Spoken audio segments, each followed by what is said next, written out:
Hey, toxtaya, ateş toxtaya mı yadı? Hadi bir koy benim ateş, bana bak bir koy sana. Ulan miye kesir olup çıkıyor. Hey aça, digen nimbol tamak yapılamaklı o. Hazır giyme yisavatını kılıp bitip giydi gittim neç pulluk oldu. Abıl sılan kovan kayda pişkoy aça. Aman kabulum. Rahmet. Hem de giy tomukımdı. Kaçan kıçmağım işte palet vardı. Bir ala bu oşne. Rahmet bulum. Aça bir sılsak salamet bosire biz namış dağdar xoraz uçuklan bulup kupkasa. Her kanında atı gezesi pişkoy. Makı bulum. Kovan faycı mı? Üzür bizim kulağımızla. Çili versici mi? Makı bulum. Mağlı. Makı.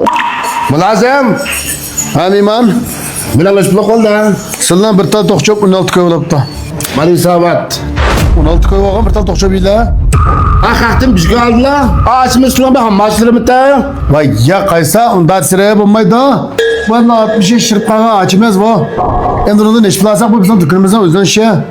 En yaşım kağa edemken sıvı 16 koy beğenmişler olmaydı. Kalktım bir koy alırsa.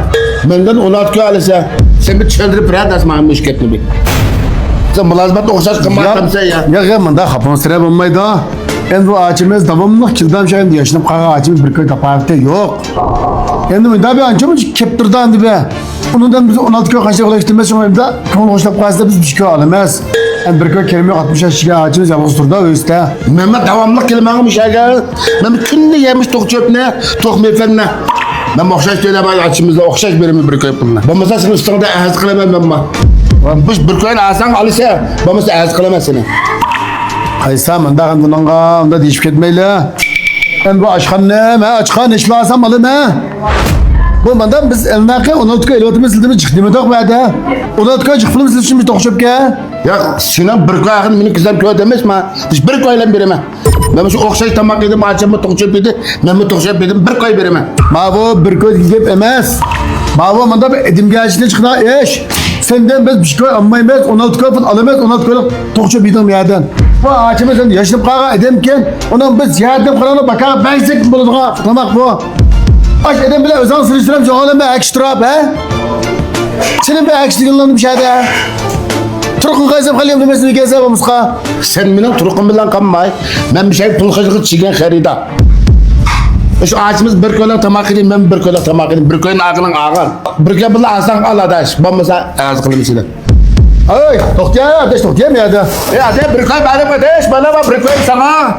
Ağaçımız bir koyla tamak edeyim, bir koy benim okşaş tokşap bir dağ. Numada tehdidimi sana ateş. He, bu 16 koy tokçu bir pişkoy versen için makları hadi. İşte ağaçımızı bir koy pul at koysan sen ben bir koy pul verdim bana. Estağfurullah. He, sen şu kere demine özen tanısın iştiram sen ha? Sen ne çiçeği edem? Ağacımız ne çiçeği edemken? He? Kaysla? Boyduruk bir erkiş duropsizlar. Bir eş o yaşanıp kalgan, bir ayol bilen özlerini seliştirip mişat bari tan kılışka erzimdimuş işler. O ağacımız bizning mahallik ağacımızda, o ağacımızdan divanlı kesliva. Mişan tipip kilerligini muhabbet çoğun iş. Ma bala, bir kağbet ağacımızga ma bala emas, bizmi bir tabak aşnaya hoşundacılık sunsak, unumaydıgan ayol ava. Şuna ya bir koyunu çoğun bilip, pul төлep yedem dep özüge teselli tipip, şun bir koy pul verip yege okşaydı. Sılı muş boyları bilen, turukları bilen, hem de şu 60 yaşlık ağacımız özlerini siliştirip, bek sert turup da ma iş. Bek bombası aslında tamakның pulunu hemen telütey, o ağacımga vılkımızla, anlap ma bir aram bulup kalıdı ağaçcan. Lo ben, ma balasal kıyınçılık kağa okşaydı, 16 koyunu menin isabatımda bilil tüktütle, ağacımның könglet kep kalmışsın. Oy nima deyaptilar? Sizlar bizning bu 16 koy bu kuchatmaga ko'rib qoldingmi? Qirma lo ben. Maga adash maga. Acha hisoblarni berite 16 koy pulingni deb devalda gapinglar. Mana. Müşerim sormak istedim. Qilay hisobotni dash.